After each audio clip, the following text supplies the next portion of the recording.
সকল শিক্ষার্থীকে স্বাগত জানিয়ে শুরু করছি ম্যাথ ক্লাস। আজকে আমি ম্যাথ ক্লাসে অষ্টম শ্রেণীর গণিতের এক্সারসাইজ 10 তথ্য বুঝে সিদ্ধান্ত নেই এর কোশ্চেন নম্বর 6 এই অঙ্কটি সহজে সমাধান দেব। তাহলে দেখো, এখানে দেওয়া আছে একটি স্বাস্থ্যকেন্দ্রের 100 জন রোগীর অর্থাৎ 100 জন রোগীর বছরের শ্রেণীব্যক্তি ও ক্রমযুক্ত গণসংখ্যার তালিকা থেকে শ্রেণী অনুসারে রোগীর সংখ্যা নির্ণয় করো। এখানে ক্রমযুক্ত গণসংখ্যা তালিকা এবং শ্রেণীব্যক্তি বা শ্রেণী ব্যবধান দেওয়া আছে। তাহলে আমরা লিখতে পারি, দেওয়া আছে, দেখো লিখি, এখানে 100 জন রোগীর, জন লিখি আমরা, রোগীর বছরে শ্রেণী ব্যক্তি ও ক্রমযোজিত গণসংখ্যা তালিকা থেকে শ্রেণী অনুসারে রোগীর সংখ্যা নির্ণয় করা হলো।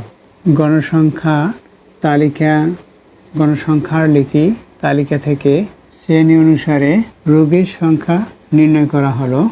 এখানে কি বয়স, ব্র্যাকেট আছে বছরে, রোগীর সংখ্যা হচ্ছে গণসংখ্যা হয়, এরপর আছে ক্রমযোজিত গণসংখ্যা।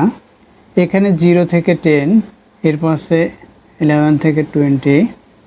আমরা এগুলো লিখি, অপরিবর্তিত অবস্থায় লিখতে হবে, প্রথমে লিখে দেই। এরপর কি ক্রমযোজিত গণসংখ্যা যা যা দেওয়া আছে, প্রথমে 5, এরপর কি দেওয়া আছে এখানে 9, 24, 41, এরপর আছে 68, 85, এখানে 100। এই ক্রমযোজিত গণসংখ্যা দেওয়া হলো। এখন আমরা নির্ণয় করি, এখানে 5, এখানে কি হবে, এখানে দেখো, এখানে 100 থেকে 85 মাইনাস ইকুয়াল কত হয় সেটা লিখব। এখানে দেখি 85 থেকে 68 মাইনাস ইকুয়াল কত হয় সেটা লিখব। এখানে 68 থেকে 41 মাইনাস ইকুয়াল কত হয় সেটা লিখব। এখানে 41 থেকে 24 মাইনাস 24 থেকে এখানে 9 মাইনাস, এখানে 9 থেকে 5 মাইনাস, এখানে 9 থেকে 5 মাইনাস করলে 4 হবে।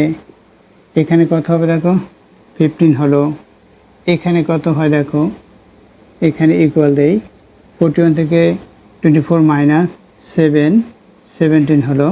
এখানে কত হিসাব করি আমরা, এখানে 8 থেকে 1 মাইনাস অর্থাৎ 7, এই 6 থেকে 4 মাইনাস 2, এখানে কত দেখো, 5 থেকে 8 মাইনাস, অর্থাৎ 5 থেকে আমরা 8 মাইনাস করতে পারি না, সুতরাং এখানে 10 প্লাস করতে হবে। এখানে 17 হলো। এখানে কত, এখানে 15 হবে।